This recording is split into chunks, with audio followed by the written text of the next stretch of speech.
Welcome, welcome, welcome. This is Exquisite Taste Knowledge Power Hour, and I am your host, Sonia Logan. Today we have a topic, like I was telling y'all before, this is the year for Financially Free in 23. And so today's topic is we care, so we share. Today I'm having my brother, who is a lieutenant colonel. He will be on and he will be speaking to y'all about something that's near and dear to his heart. You know, this is something that I don't even know when he started. I feel like he started out the womb because he is so invested in the knowledge that he has when it comes to stocks, crypto, gold, silver, anything that's dealing with that financial arena with that. I just feel like he's vested in this. So without further ado, I'm going to introduce y'all to Orf Logan. Hey, brother. Hey, how's it going? How you doing? I'm doing good. What about yourself? I'm doing fine. Um, I was telling them today is we're talking still about the financial free in 23, but we care, so we're gonna share because I know how passionate you are about this. So tell them a little bit about you. Well, I've been in the Army for about 20 years. I'm a lieutenant colonel, like you mentioned before. I have a family man, my wife, and family. They're stationed in Hawaii while I'm here in Washington State. So that's really about the gist of everything. I'm very interested in like stocks and just being able to, have conversations about it. Doesn't matter what time of day or night. Just ways of like how the world is changing and how to take advantage of it financially. Right. So when did you get started? So I would say I probably got started like my senior year of college. I was graduating, and my senior year, well, my fifth senior year, I had like only a couple of classes I had to take. So to make up for the rest of the classes, so I'd be able to stay full time and also play football, I was able to take some classes and just basically about finance and real estate. And then from that point, that's where I really got, interested with like trying to make my money work for me. Okay. And just so for everyone that's out there, if you have any questions for Orf, please put it in the chat. Share with anyone you know, and also like and follow.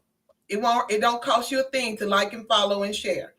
And also, just so y'all know, this is only for education and entertainment purposes.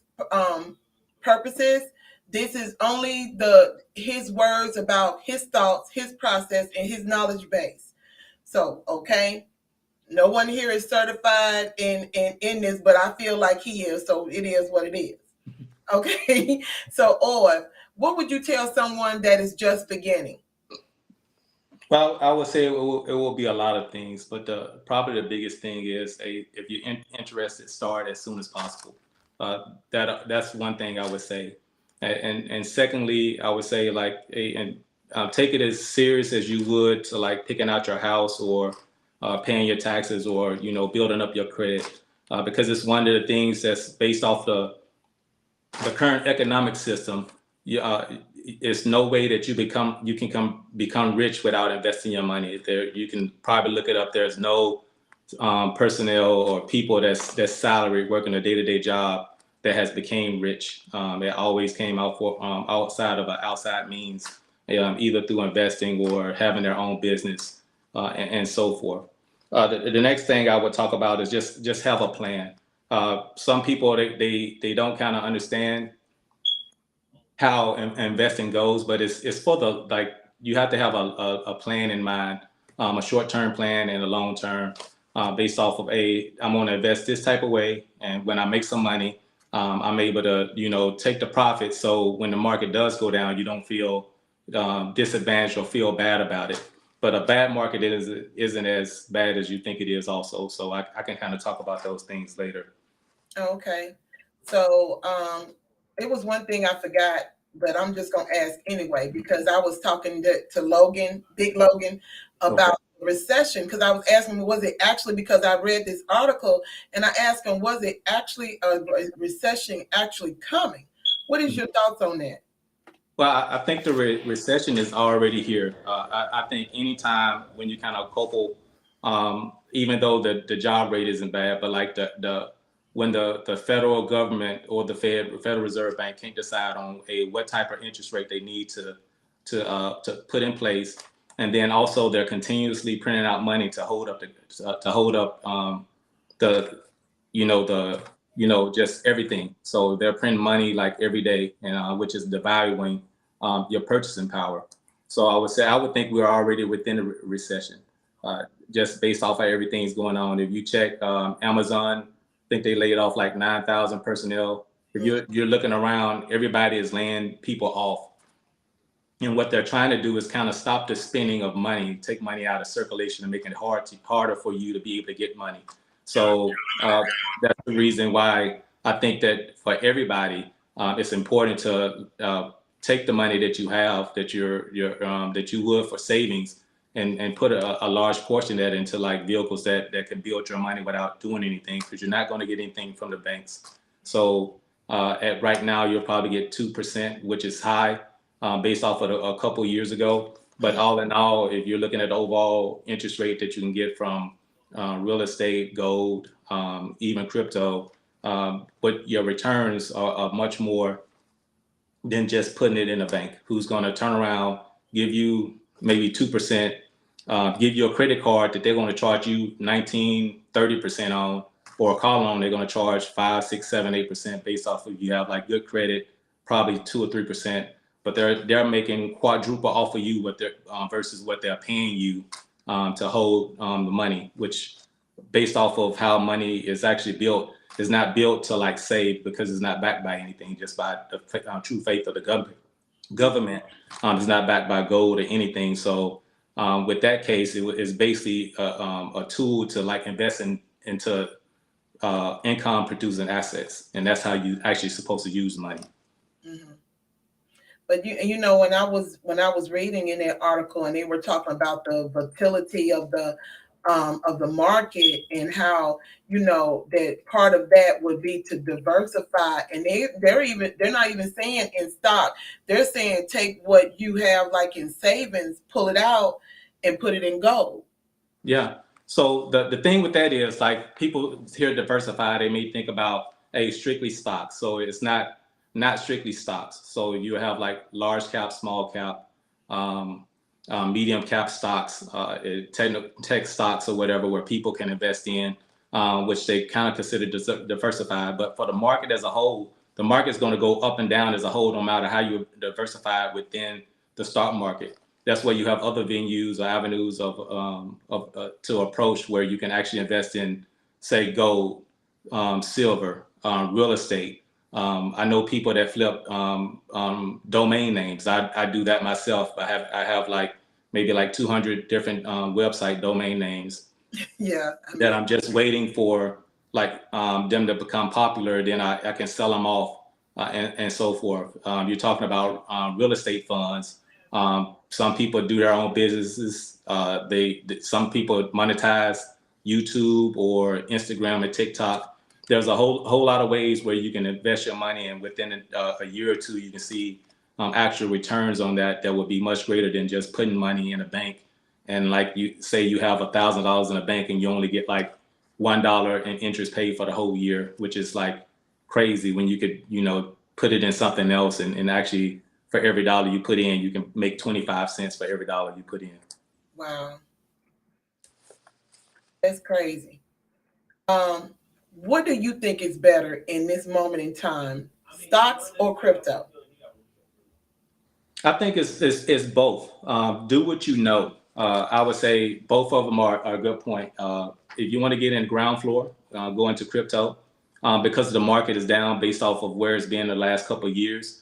You're going to get in at much cheaper than you could have got into the stock market in 2022 or 2021 or 2020. So there's opportunities in both. And I would say the big thing is with stocks, invest into like the things that you know. So I use an example when I talk to people. If you're going to Walmart, or you're buying a lot of products from Walmart, or a lot of products from from Nike or your self services with AT&T. But if that's where you're putting your money at, you should be invested into that. So at a certain point in time, once you build up your equity and the price goes up, you be like, hey, I'm going shopping at Walmart. I done had the stock for more than a year or two. It then gained a lot of money. I'm gonna take out $100 and go grocery shopping at Walmart. Or AT&T pays a good dividend, maybe 5%, 4%. I don't know what the dividend is. You steady invest in AT&T because you're using their service. They're paying you dividends, and also their prices appreciation over the long term. And you take that money out, say, hey, I'm gonna go buy my new iPhone or pay for my cell phone bill. You use that because that's they're paying you to pay off the bill if you look at it that way. And so you can take that money once you accumulate enough, say about a 5-year time period, and we're talking long term, where you just start paying your AT&T phone bill, your Verizon phone bill, with the dividends and also the capital appreciation from the stock going up over. So like by the time you retire, you can do that for the in theory, you can do that for the rest of your life, or either half of the year pay your cell phone bill with your AT&T stock. Perfect example. I was very lucky. I own me and my wife, we own 2 Teslas. I was invested in Tesla stock since like 2013 and 14. And I was buying Tesla stock at $42, at $30, $50 a share. And it's continuously doing that, like $250 a month, $200 a month over the course of like 5 or 6 years. Tesla stock went up, I believe, about $2,000. It split. Then it went back up another $1,000, $1,500, and then it split again. So based off of that money, we was able to take out large chunks of money and put a down payment on both of the vehicles, and we're paying comfortably what somebody would be paying for like a regular car note of like $300, $400 a month for a Tesla. That Tesla basically paid us because their stock went up so much over the time frame. Same thing, same concept with Apple. You buy their stock, let it accumulate, and then be like, hey, I'm ready to buy a new iPhone. I really want this iPhone or a Samsung phone. Take the stock out, use the stock to buy that. Then you frees up your income that you have to invest more into whatever that's coming up, and then go into and using your income also just to just take trips or do whatever else you want to do. And then on the flip side with crypto, you're looking at something that's really less than like 10 years old. So you kind of think about, and you can look at newspaper articles and news articles about anything with new technology or whatever, when they switched over from using checks to like the Diners card, which was actually the very first credit card. And people was talking about how it was bad and it wouldn't last. The same thing they said about the internet when it first started off, said it was going to fail within 2 years. So you're looking at like a system like right now, because how the system is, it's going to have to transition on the way they do transactions, where they can track money and how secure it can be. And that's what crypto kind of offers. And just getting into those type of things. I think your buddy from last week, he kind of talked about the IS 222, where the government's already approved certain cryptocurrencies to be used to do these digital transactions. And the government's already looking at ways where they can have like a digital dollar. You have other countries like Russia, they already testing it. China's been testing it for 1.5 years. Salvador has made Bitcoin a legal tender.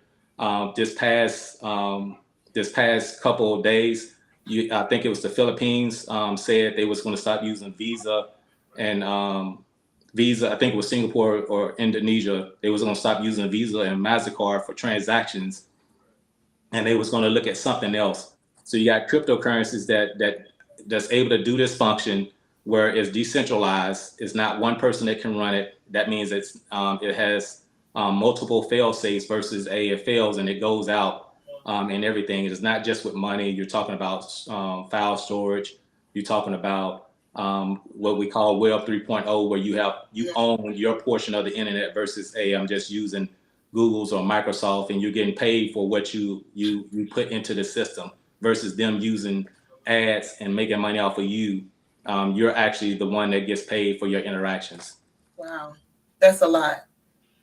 Before we go into, because I wanted to ask you about options as well, but before we do that, y'all see that QR code that I got at the top? It says Liz Galore Brands. Why don't you scan that? This lady is a vibe. Not only is she a vibe, she loves to do food. She has these marinades that'll make you want to hurt somebody, y'all. If you hadn't got it, I know people in Houston, they like the spice, so they get the spicy marinades from her. My favorite is Heaven. It's a premium marinade, but she has a marinade that's called Hilda Jerk. She has a whole list, but if you hit that Q code, you can get to her Instagram or you can get to the download of her menu. She do meal preps. She does ship all over. So if you want the marinades or you want to talk to her about meal preps, I know she has a special going on called the Texas potato. That she does the potatoes with all the good fixings on top. So just check her out. I promise you, she's worth it. She is a vibe. She's a genius at what she do. She's a chemist when it comes to marinades. So click on that Q code. I promise you, you won't regret it. Okay, Orv, can you talk about the options now? Well, that's one of the things that I've been trying to learn within the last year or so, as another venue. I don't know a lot about it, but it's where you can invest into a stock and place a bet to where, like, if it goes up, you can exponentially increase your gains or your losses. Outside of options, I use inverse or I would call ProShares ETFs. They're exchange traded funds. They're like mutual funds. They trade as stocks, but they're a whole lot cheaper.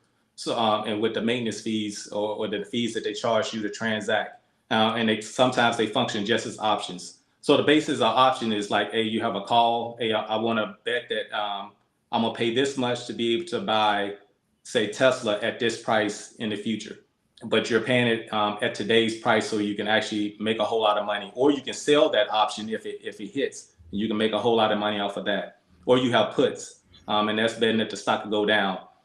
In a down market, that's what a whole lot of people start doing. But if you play it right, once the market start hitting the bottom, you can start betting that the stock is going to go up and start putting in the puts in, saying, hey, this stock is going to rise to this price.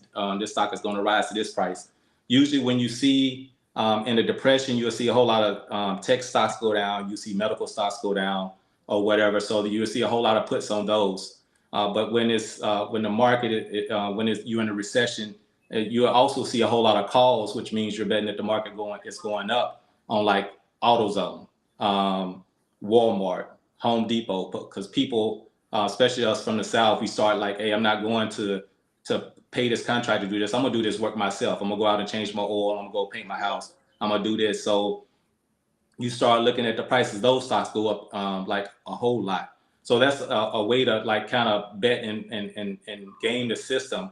But you have to be very careful with it with anything that you do within the stock market, because there's one thing you have to remember: there's always somebody with more money than you that can manipulate it. That's why I like, hey, I don't trust the people that talk online or whatever. Especially nothing against Warren Buffett or whatever, but like he has enough money where he can say something and he can invest in a stock and he can make the price of the stock go up by itself just based off the money he puts into it.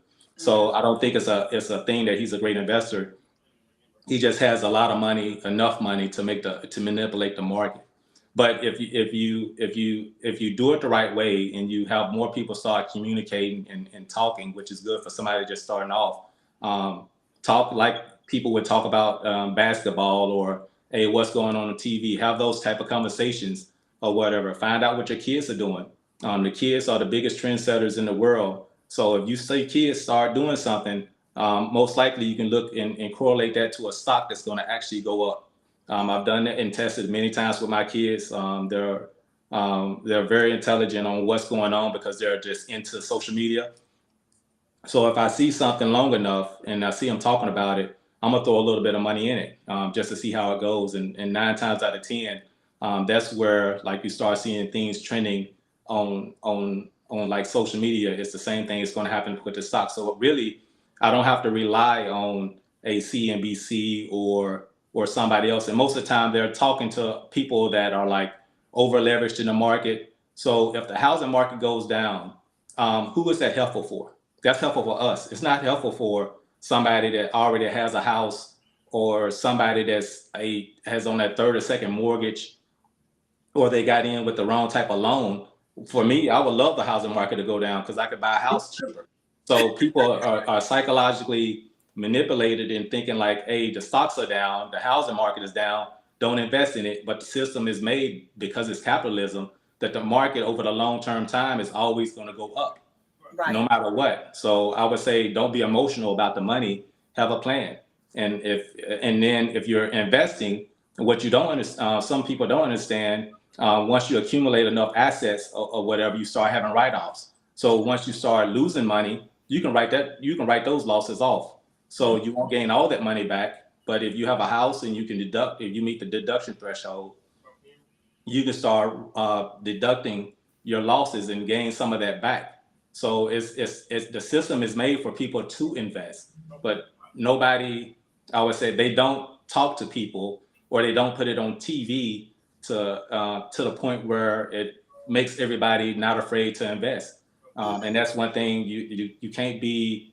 You got to use money as a tool versus something that you want to hold close to yourself. Right. You have to be able to utilize it and not just have it sitting there, because what you could buy, and perfect example, what you could buy with $10 is not what you could buy with $10 last year. And that's how, based off of them printing more money and inflation, the purchasing power of the dollar is going down.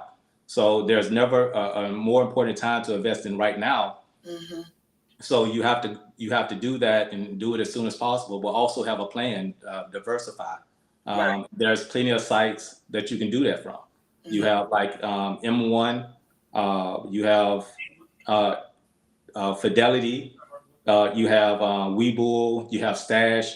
You got plenty of apps that you can use, and companies, reputable companies that you can use to invest. If you say, hey, I just want to do $200 a month, I want to do $100 a month, or I just got $100 to invest at this time, and then you let it build up. You'll be surprised how fast that builds up. Kind of think about it as like, you have a credit card, and like every time you use a credit card, it's like, it's only $50 here, $100 here. The next thing you know, you have a $4,000, $5,000 credit card bill.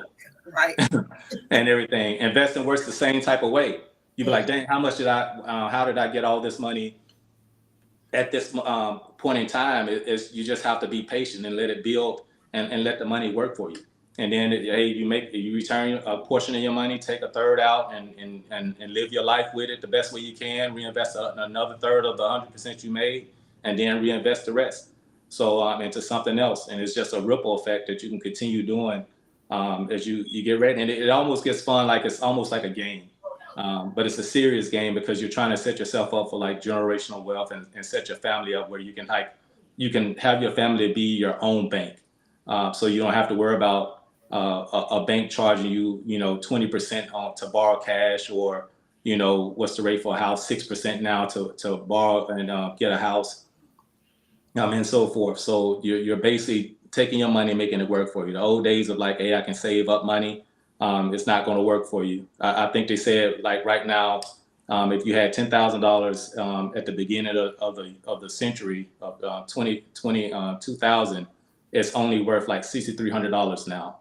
So if you would have just saved it in the bank based off how much you can purchase, that's one more time. $10,000 is now worth what? $6,300. $6,300. Yes. Wow, that's a big hurt. So use your money to like it, and it doesn't have to be stocks. Look into the crypto. Find something that interests you. Only thing that most of these companies are doing with crypto, instead of making it go into a stock, they're and going into a stock company, they're just making it into a crypto company, and they're tokenizing everything. And pretty soon, everything is going to be tokenized. If you look at like what's the documents we signed, DocuSign. They have cryptocurrencies that kind of do that, where you're going to have a token that kind of identify you digitally, and you can sign something with that token. We already do it in the Army. We use it with a CAT card or whatever, a digital signature, and it comes with a token. That's all it is, more security. And the government's not going to get rid of it anyway, because it's a new income revenue that they can pay in taxes, they can get from taxes. And it's a whole lot easier to track. track. So when it comes down to people avoiding taxes and this, or laundering money, it's a ledger that you can actually like, hey, I can see based off this address what everybody has, whatever every transaction has been done. So it's just where money is going right now because the old system is broke. You got entities printing money like it's out of the like it's crazy, and that's why you got banks failing right now because like they just can't keep up. Wow. Before we go in, I'm gonna move this up just a little bit. Okay. Y'all see that Q code over there? That's KTB Enterprise. They have been branded and endorsed by Exquisite Taste. When I tell you this man and his wife is a team, a power team, concierge of colognes and perfumes, you want it, they got it. But this is what I want to talk to y'all about. Y'all see this little color on me? Cute, ain't it? It's called La Femme. It's La Femme. I can't pronounce it right. That's fine. I know what it is because I bought it. This is the third one I bought. But these lipsticks, y'all, they're on sale. They are on sale. They're running a blowout sale on MAC lip colors. You can get 2 for $25. Did you not hear me? 2 for $25. All you got to do is text them KISS by ET. That's KISS, KISSED by ET, which is Exquisite Taste. And you text it to the number of 678-304-8177. That they showing them on the site. So hit the Q code and you will see the list on the site. I have plenty. And mind your business. Yes, I bought some. Bated Breath. I have what is this party line? I have a new red one that I think is going to be hot, and it's called Give Me Fever. And I also have another one that says No Interruptions. I'm excited about the new colors, even though this is my tried and true. I'm telling you. And I also bought a Bobbi Brown because it was pretty. And so I know it's going to look good with me. I get the right lip liner and it's going to be banging. But I'm telling you, they're having a blowout sale on the MAC. So text KISS by ET. They're 2 for $25. Where are you going to get a better deal? You're not. I'm telling you. Go to Macy's, which is the Black Macy's. Get over there, hit that Q code, go to the website. Men, Mother's Day is coming, so you might want to get on there and figure out what your wife like on lipsticks, or you go and you look at the list and find either the colognes for you. Do a 2 for 2. Get you some colognes and get her some perfumes. It's a win-win both ways. You're not just shopping for her, you're shopping for you too. So get on over there to KTB Enterprises. It's worth it. They are endorsed by Exquisite Taste. So they're endorsed. So go to them. I promise you. The concierge, he has ouds from Dubai. Wonderful. I'm telling you. Check them out. So, what is your thoughts? Let's go to about the crypto wallet. And even explain how the difference with the hot and the cold and why they're important. Okay, so I'm gonna use a personal experience, and I went against my own rules by doing this. So the purpose of your hot and cold wallets, one is the hot wallet is basically is connected to the internet. With the hot wallet, so like on my phone, I use like Trust Wallet, I have a Coinbase wallet, I have a whole lot of wallets. And it can also be wallets that exchanges give you, like Coinbase, KuCoin, Binance. The issue with those is that like they can be hacked into if you lose your keys. So like once you set up a wallet, you're given a code. They're very, very secure. That's the first part. If it's a hot or even cold wallet, I'm gonna stick to hot wallets because that's the fastest way you can get access to crypto. Because some hot wallets allow you to purchase cryptocurrency right there within the wallet. So with that, you have to be very careful with like, once you get your codes, you set it up, you have like a 12 to 24 word code that kind of protects your key. That 24-word code is basically your password to your wallet for your hot and cold wallet. So you have to safeguard that and make sure that you only give it to people that you trust. I would say don't give it to anybody but like your spouse or you want to have a backup with your for your kids or whatever. So you have that gives you access to your wallet. You also have another password where you can log in to have access on it. The difference with a cold wallet, and I kind of talk about the cold wallets you have that they don't have to always be connected to the internet, and you can function without being hooked up to the internet or Wi-Fi. They're a whole lot safer. So like you get one of these, they're like a ledger, and I can carry all my crypto on it. I can, if I don't want to hold US dollars, I can hold USDC on it, which is the equivalent to the US dollar. And then if I need to switch out, I can switch it out based off of addresses. And that what kind of scares people about crypto because they don't know it. But like once you get used to it, it's no different than using your credit card and using the PIN number to move numbers. And it's easier because person to person, you can use like QR codes without having to type down an address that's like 24 or 30 characters and everything. So if you want to go ultra safe, you go with your cold wallets, with your ledgers, your elliptical wallets that you can have and that can connect to the internet, but mostly they're offline. Or you can go with your hot wallets where you want to actually like make a purchase and then you transfer it over to your cold wallet. The same thing with just changes. Last week, the gentleman talked about not your keys, not your coin. When you use like a custodian like Coinbase or KuCoin or Forger, where I got messed up at in Celsius, they own your keys. They're not really they're just like the bank. So if the bank, when you deposit money in the bank can do whatever they want to with your money. If the bank can't give you that money by when you ask for it, you're just going to have to wait. There's nothing you can do about it. The same thing with the hot wallets that are based in the exchanges.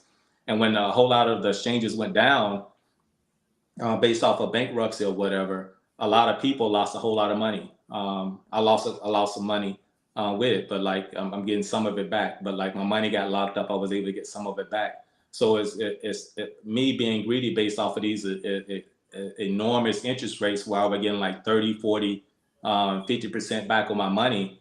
And I should have been like less greedy and took more money out and moved it over into my cold wallet. So I would have been safer because if anything would have happened, I would have still had access to it. And I wouldn't have to wait, a year or 6 months to get my funds back until they decide how they're going to restructure the company and so forth.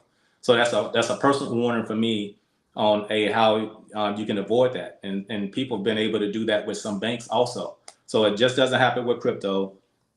It happens with banks. Luckily, a lot of people don't use big banks. You have like, there was one bank that just got bought out. There was like Credit Suisse, big old Swiss bank, just got bought out because they was illiquid. That means they couldn't provide their customers the money that they wanted at that point in time. So they got bought out. There was SVB, another bank that almost went under that the government bailed out. First Regional Bank, I think it's First Regional, but that bank also, same thing. Those were being saved by the government. So it's always better when you're dealing with some type of digital currency to use like a cold wallet. And like I say, it's just with anything. Same thing as learning how to ride a bike, learn how to use it, test it out, and then you'll be like, oh, it's not that hard, especially when you're just dealing with QR codes to kind of transfer your money back and forth. Okay. Well, before we go into another question about crypto, can you tell people the benefits of having the gold and silver? Why? Because I remember when we had our little family group calls that we usually would have sometime back in the past, you were very, very animate about that. So can you tell them the benefits of buying the gold and silver and why they should do it as, even as a savings? Yeah. So, I mean, because it's something physical, I think the best way I can explain it is because like the U.S. currency used to be backed by gold. A whole lot of other currencies used to be backed by gold. So with that, that's something that you can actually have. It's tangible, and if like it goes into apocalyptic times, people believe that I can go back to using a precious metal as a medium of transfer to going back and forth. If you look at when we was talking about that gold and silver like 2 years ago, I think gold was hovering around $1,600. $1,600 now. An ounce of gold is almost like 2,000. So you talk about that little gain over that course of time just based off of instability. And when people get out of stocks, they either go to bonds or they go to gold and silver. And then when the stocks are going out, people go into go from gold and silver back into stocks. So they're just moving their money. So that's brings another point. You just can't be lazy about, hey, I'm just going to sit my money there, money in one place. You have to be able to move it around as you see fit. If you want to be able to preserve it and diversify as much as possible. No matter what people say, I would say always have like it split up in a certain amount. It can be 10%, 20%, and whatever. But whatever you feel safest investing in, that's where the majority of your money should go into. Some people, I know people that have less than $10,000 in the bank, but they got like $1 million, $2 million worth of real estate. I don't like keeping money in the bank. I'd rather have it in the stock or market or invest it in crypto. But if I need to pull it out, I'm able to pull it out when needed. There's other, it's just the way it is. I mean, and then with the gold and silver, you can keep it yourself or whatever. So you can use America's Precious Metal Exchange. That's what I use. You can buy silver like anytime you want to. It's more cheaper than gold. You can buy a gram of gold or you can buy an ounce of silver. And I don't have any coins on me. They're in the other room, but like you can they look like little coins or whatever, and you could just buy an ounce. I don't know the price of silver right now, but I'm guessing it's around $22, maybe $21 an ounce because it's went up a little bit, maybe a little bit higher than that. Somebody can fact check me. But when you're looking at when like a couple of years ago, I was buying buying the silver when it was like, $15, $16. That's a lot, and you just have to be diversified. It's very good to be able to do that, just to have like a fail safe, because if one goes up, if something's going down, something else is going up somewhere else. Mm-hmm. So just put it that way. Okay. Toya had a question. She said, good evening. Does a cold wallet have a backup or a virtual PIN number in the event you misplace your cold wallet? Yeah, so I can lose this cold wallet and I don't have to worry about anything. So once you set up any type of cold wallet or hot wallet, they give you like either 12 or 16 or 24 words. It's basically your password. I'm serious, to access it. And anytime you get, you just have to buy a new one, and to regain access to your funds that's on the blockchain, you have to set up your wallet, and then it asks you to put in your passcode, and your passcode would be those 12 words or those 16 words or those 24 words that the wallet gave you when you initially set up. That connects you to that block on that blockchain where you hold your cryptocurrency. Okay. So there's a guy right now there's a guy right now that's looking for his hard drive because he had instead of writing his words on a sheet of paper, some people even put them on metal plates. They etch them in metal plates, stick them in the safe, because he had wrote it down on his computer or on a hard drive, and his mom was cleaning his room. This is a true story. A couple $1 million worth of Bitcoin that got dumped in a safe, got dumped into like a dump, and I think it was in London. And he cannot find it because he can't get access to his Bitcoin because he didn't have a backup. Wow. Like in a proper place. He just put it on his computer in a hard drive and thought it would be safe. And now he doesn't have access. Now he's trying to find a hard drive and even asking to pay like the government, millions of dollars just to be able to get that hard drive.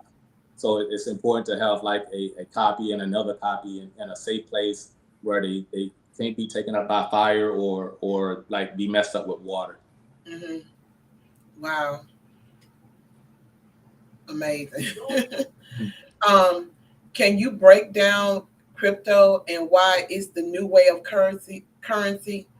And do you feel like it's going to be eventually the paper dollar, will it go away? And Um, that's what we're going to be relying on. I think it is. It's kind of like a self-fulfilling prophecy. If you look at it right now, you're not really holding around cash anyway. You got some type of debit card, uh, credit card, or somewhere that you doing transactions with money over the internet. The only difference is, like, when you even your money in the bank, it's nothing but a ledger that has ones and zeros, or whatever on there. So basically, one, the government has to find a way to make transactions faster, and have it in a safe way. So right now, when you do a transaction in your bank, it's not really there for like 72 hours. So when two banks like transfer money, there's a waiting period. One, because there's no such thing as instant transactions, in the financial system that we have now. Two, banks are no longer wanting to hold a certain amount of reserves, based off the amount of transactions they have. So they have to guarantee that they have to have what the daily amount of transactions that they do. They got to hold that money in a reserve account, that money that they cannot touch. They can't loan out to make more money, or they can't invest it to make more money. They have to just have it sitting there. And then once everything's clear, they can like release that money. So based off of that, you need something where, one, you can't just print money over and over again. The more you have of something, the more it devalues, and that's what's going on with the paper dollar right now. And we're already there with digitally. I barely carry cash with me, unless I'm like, sometimes when I'm traveling, I keep like just a little bit just in case. But like outside of that, I don't carry any cash at all. I have a card. So imagine that being something that's secure. You can work with QR codes. You're basically already doing it. You think about Apple Pay. You're talking about Cash App. The only thing is like it puts it on a ledger, or like an Excel. I mean, like a ledger that can't be like hacked, and it's able to be tracked, or whatever. So the government has to get somewhere to that point where, hey, we need to make all this stuff is secure or whatever. And it'll be the same thing as like with internet or whatever. You'll have some people that don't have internet. Some people don't have cable. They have regular TV. No fault to them. They just don't have the access to the technology, or they refuse to do it, and everything. So I know people right now that won't use the new type of cell phones. They use flip phones, or whatever. They just refuse to do, because that's the way the mind is.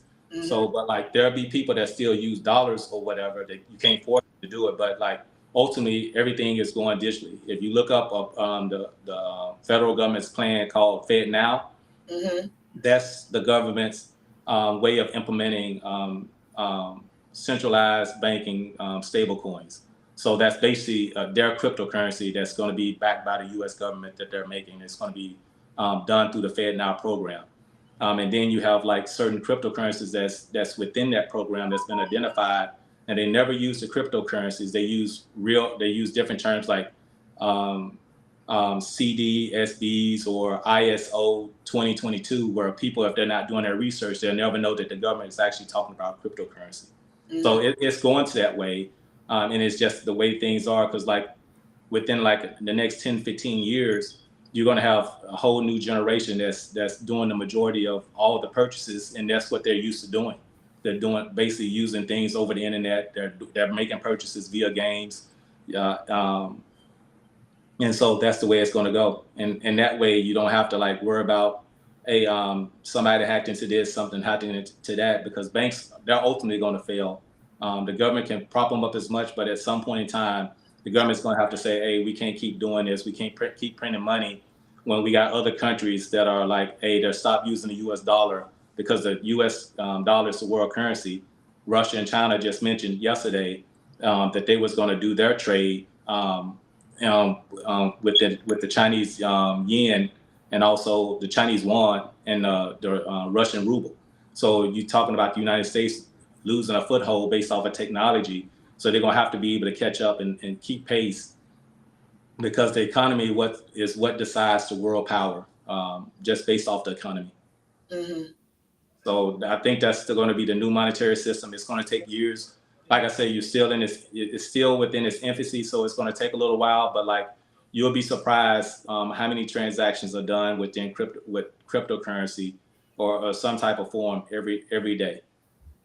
And you have like the Federal Bank of Washington, not Washington, Wells Fargo in New York. You have at one time you had Western Union and other and MoneyGram that's been testing how to transfer money with Ripple and Stellar. So they're using it, and there's nothing that's out there that they have that can match it, because like instead of XRP saying, "Hey, I'm gonna make a stock that does this," I'm gonna tokenize it and make it into a cryptocurrency, and that's what a whole lot of companies are doing now. Okay. And let me ask you this also. Can you explain why people should, especially people who work in corporate or any company, why they should relook at what they do on their job when it comes to investing in their 401k? I know there are some people that I've talked to that said, "Oh, I'm not going to worry about it. That's what they do. They specialize in that." Why is it better for you to, get a little curious and dabble in your own 401k vesting? Because it's yours. Uh, you will make a whole lot more money um, getting into being more aggressive with your portfolio, with your 401k, your investment portfolio, than you would ever do with a company saying, "Hey, we're just going to put you in a government fund where it's a government bond," versus putting you within an S&P 500 fund or a specialty fund that can have you get more money. So I would say, like, take a look at it, see what your returns are, um, look at whatever forms they have, but you have to become aggressive with how you use your money, or you'll never get to the point where you want to be in life. It's very important that you're able to say, okay, they got me into this fund, and this fund is charging me this amount of fees every year. So if I fit switch into this fund, and I'm more interested in this fund because, hey, they got things that are like, instead of putting me into like a bond, which is kind of boring, it's going to give you a regular rate of return. Hey, I'm investing in something like a genetic, uh, something that's dealing with autonomous vehicles, or something that's dealing with, you know, just anything that's going to be that can set you up being rich in the future, because you're catching it like right when it starts catching on. Mm-hmm. You don't know that, like, before crypto, there was no such thing as digital wallets. There was no Apple Wallet. There was no Samsung Wallet. And Mm-hmm. all this came about because people started getting interested in what crypto was able to bring. So they had to bring some form of it to themselves with the system that they could control. So like you have to be like very aggressive with it, and like, hey, let me check every quarter, or let me at least give a look and see what I'm invested in. And if you're not satisfied with your returns, look and see what other options they have, and go from there. It's very easy to just be able to look. I check mine like every 3 months. So you have to be able to like understand what's going on with your money. It'll be the same thing as what you'll be doing with your kids. So just you have to check into it. You want your money to grow, like you want your kids to grow properly. So and treat your money and your investments like that. Okay.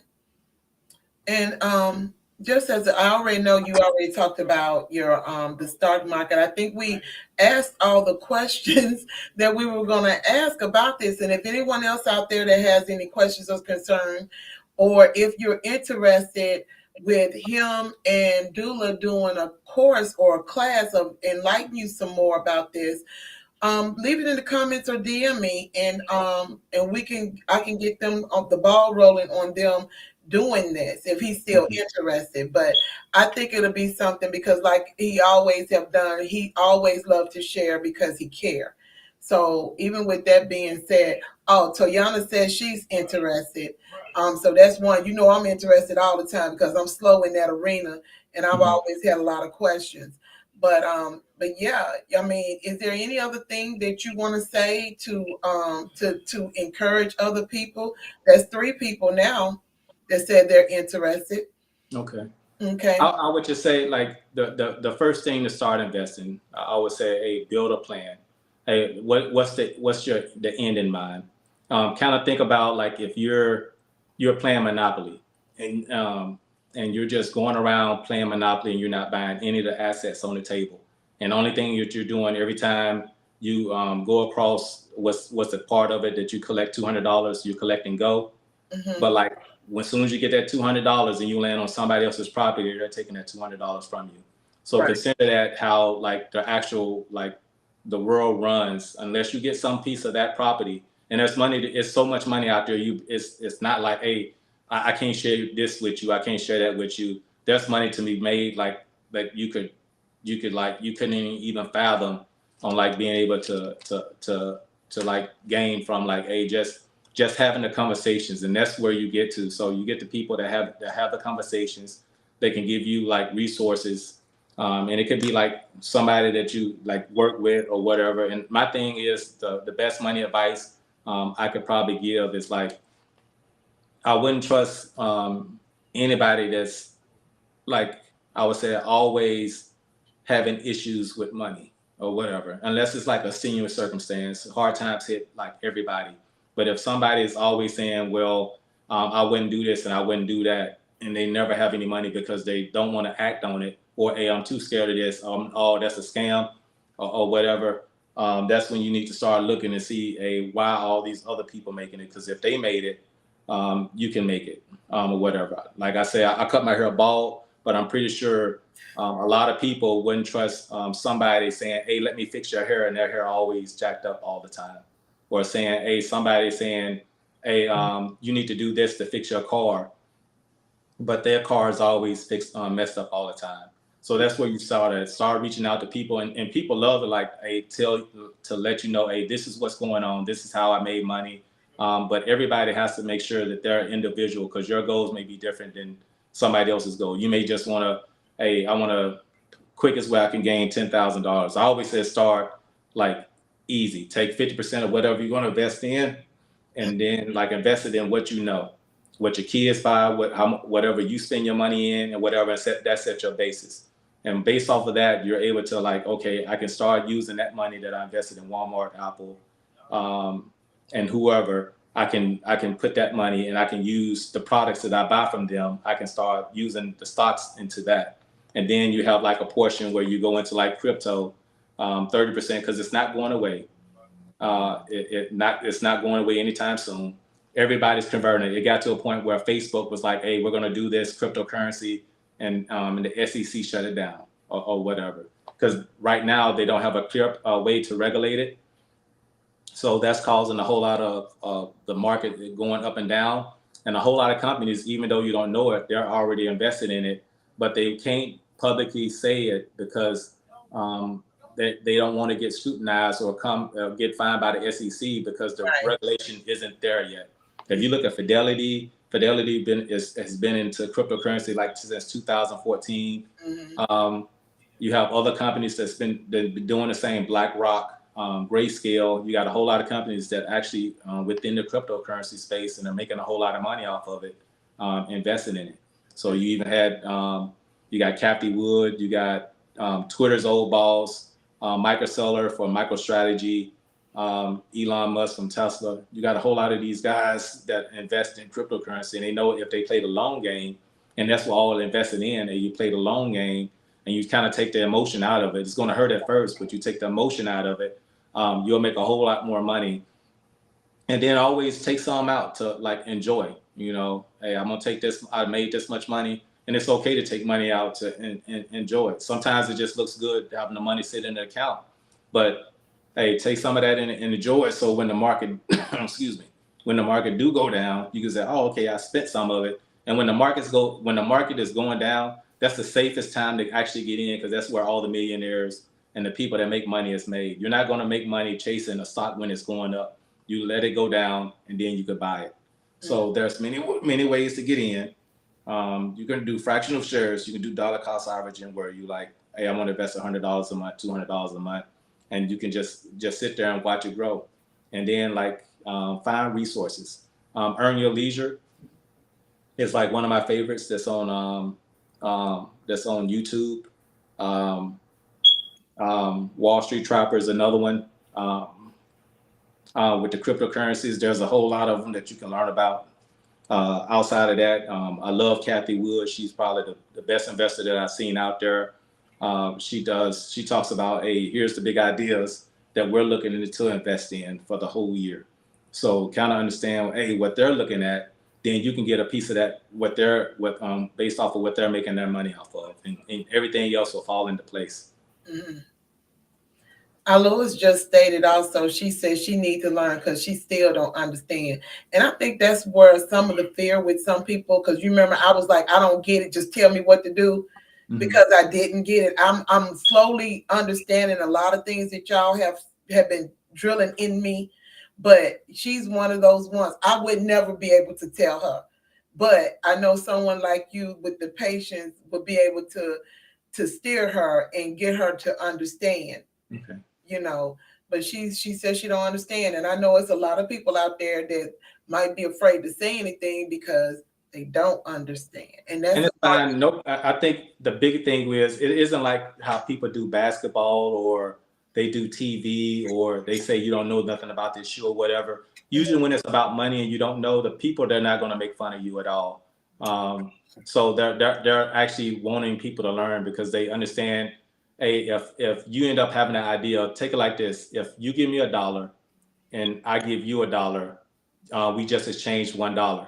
But if I have an idea and I give you an idea and then you give me an idea, I have two ideas now versus just $1 because we exchanged ideas. So that's the power of like just being able to conversate about what's going on. Well, and I'm talking to people and they be like, well, my kids did this. They so interested in this. I'm like, oh, okay, what is this? Oh, blah, blah, blah. Okay, let me look into it or whatever. And they don't know what I'm talking about. I'm just, thinking about how it affects investing or what's going on. We as a people, we're probably the highest group of consumers that there is in the world based off of how much money we spend. So to take that to our advantage, since we're putting so much money into the market, understand what each of us are buying. So if we're buying so much stuff, why can't you just put the money into the invest it and say, hey, I want to buy like $100 of this, $100 of that, and then just reap the benefits of it. So you get like Nike, they have like a retro Jordan come out, like whatever the shoe is, North Carolina or the flu game shoe or whatever, and Nike makes $40 million in one morning just based off of selling shoes. Why in the heck, if I know that every time I go to the mall that line is around the corner if they have a new release, why wouldn't I invest in a Nike? Why wouldn't I invest in Nike before that comes out? right. Or whatever. Or the same thing, if this TV show that I like, if I use Netflix so much or whatever, I don't think Netflix does have a stock. Why I'm not buying Netflix stock if I'm using Netflix or all my friends are using Netflix? Then at a certain point in time, Netflix make me enough money where I can just take the money out, and Netflix is basically paying me to pay off, my monthly bill subscription to Netflix. So that's where you should start off at, if that makes kind of sense. Same thing with the TV, cable, whatever. Just start off with what you know, and then you can get into the complicated stuff. And like you will learn quick. It's something about once you just get over the hump of starting, and then you wake up one morning and like it's kind of like you check your bank account. You woke up one night, you had $20, and then you check the next morning, you have $20 still. But like if you check your investment account, you go to sleep one night, you have $20, and the next morning it goes up to 25. Imagine that over and over and over and over again, and how that multiplies. So it's a whole different ball game. And then we say, hey, I can make this, but you also can lose, but you really never lose until you sell. But the thing is about if you sell, you can always deduct that money back once you have enough deductions to cover that threshold. So it'll be pretty interesting to you once you start seeing how that money actually works. Bessie asks, is it like 401k? Is she talking about like the stock? I mean, like a stock account, or? I think he is. I don't know if he's talking about stock or crypto. It might be both. Is it like Both of them have the same. Both of them basically the same. But instead of going through your employer for your 401k, you're actually doing investing yourself.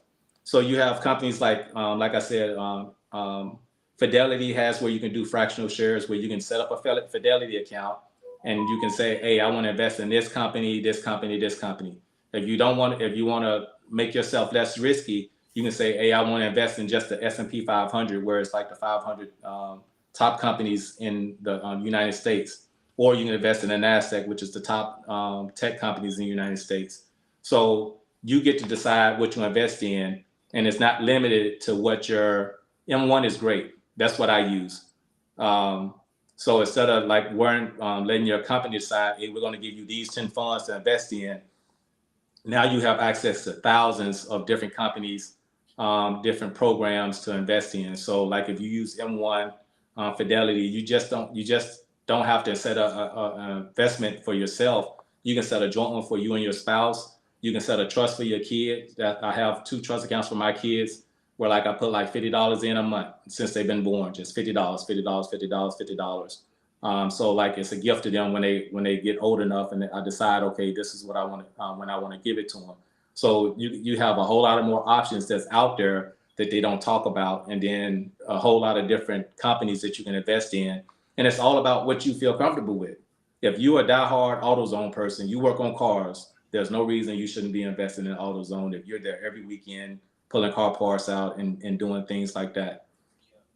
So it's just what suits you, and it's not going to be the same. But overall, the how you work it is pretty much the same. But your plan is going to be different than somebody else's plan. So you just got to be able to gauge yourself based off your time frame and what you actually want to do. Sanitra just stated, thank you for speaking clearly and giving us scenarios of how it works. Also, a one-on-one workshop with hands-on would be great. She's just giving a suggestion. Okay. Okay, Sanita, thank you. That was a great idea. And we'll be talking soon. I have to get with him and get their schedules together so they can have it. Logan's not here. He's in Seattle, Washington. He's out there. So the one-on-one would probably end up being, more than a one-on-one workshop. It would be, him talking and y'all give the time. He will be giving you time in order for you to get the questions and answers that you are seeking with this. Go ahead. Yeah, there's always an option where based off the schedule, and if I'm not doing anything, where like we get a group Zoom and where you can ask questions, and I can actually walk through on like and be able to share a computer screen on like, hey, this is how you set up an account. These are the accounts that you want to do based off of what your plan is, and then just try to kind of set up a basic plan on how you would like to split up your assets on what you want to buy or whatever. Once you get used to it, and the only thing I would say is like just pass it on to the next person to get them started, because you don't know how much that kind of help not just the economy, but like setting up your future generations ongoing with making money. And like I said, that's how the actual how capitalism is set up. They're going to have people that don't invest, and those people are always going to be at the bottom. And then you have people that invest, and it doesn't have to be stocks. It doesn't have to be crypto. It could be in business, education. Like I talked about web domains. We talked about gold. We talked about silver. You got real estate funds. You got options. You got all type of things that you can invest in that can bring you money. You just got to set it up to where it fits your style and the things that you're comfortable with. But as you get comfortable, the more comfortable you get, the more I would say you expand. It's not like hey, I'm in my comfort zone, and you stay in your comfort zone with making money. Once you're comfortable with it, you expand your comfortable zone. So it's actually a different type of effect that it has on you, effect that it has on you. Mm-hmm. Okay.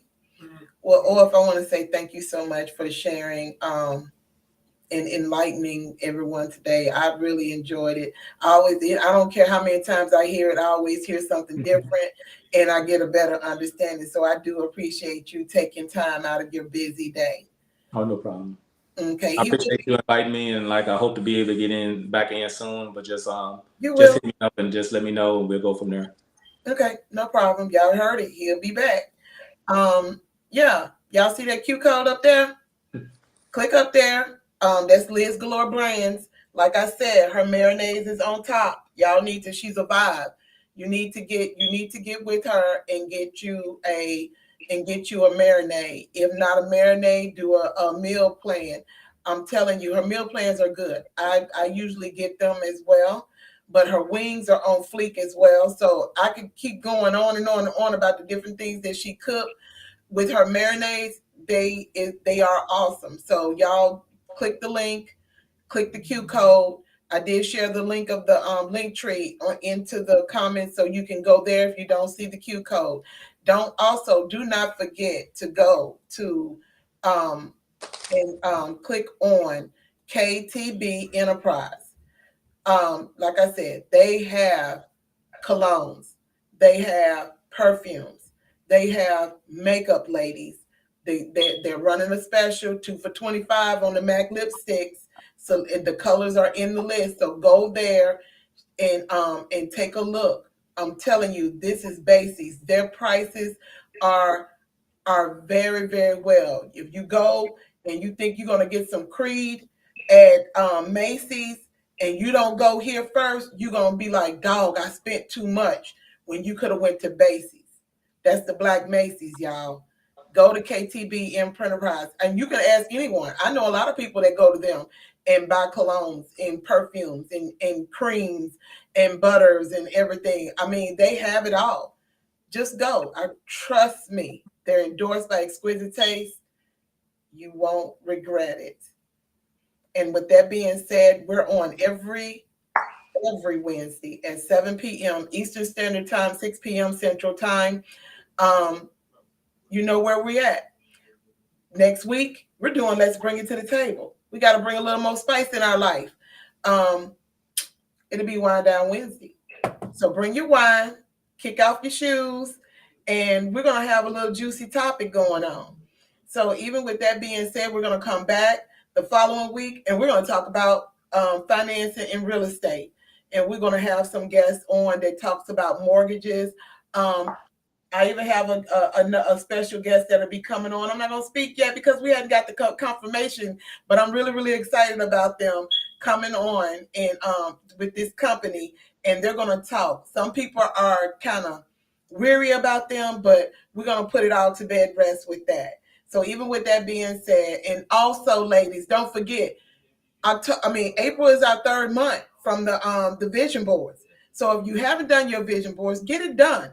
Get your notebook out, because we're going to have a selective date that we're going to be on live, and we're going to talk about the notebook part and everything that goes with that, about your intentions, because everything you have to make it plain in order for your life to be. That's why we're doing Financially Free in 2023, so you can get the gains of what you're wanting out of life. So with that being said, thank you all for sharing on Exquisite Taste Knowledge Power Hour. And Bestie, my bestie, he said, not fake, real products. I'm going to say it again for the ones in the back that didn't hear it. He's talking about KTB Enterprise. They're not fake. They're real products. They're real. I can, there's a list. They have it. Oh, yes. And they also have natural products. Our mother, she also buys the toothpaste. I send it to her in Hawaii. There's a lot of us that's on this feed now that buys their natural toothpaste. Y'all, it is good. I will never go back to buying fluoride toothpastes ever again. As long as they're in business, this is where I'm at. Your teeth feel clean all day. You don't believe me? Ask somebody who's out here that does it. But they have a lot of products. I'm telling you, it's worth it. You will not be disappointed. And like Bestie said, not fake, they're real.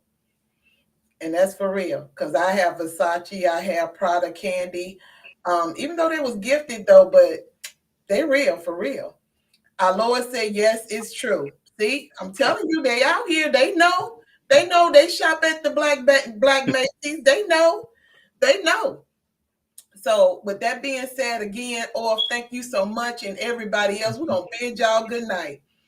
All right? And we'll see y'all later. Next, and always understand that knowledge is power. The graveyard is full of knowledge that never got expressed out here to millions of people. So we don't want to do that here. We're going to make sure the millions are made while we're living. Mhm.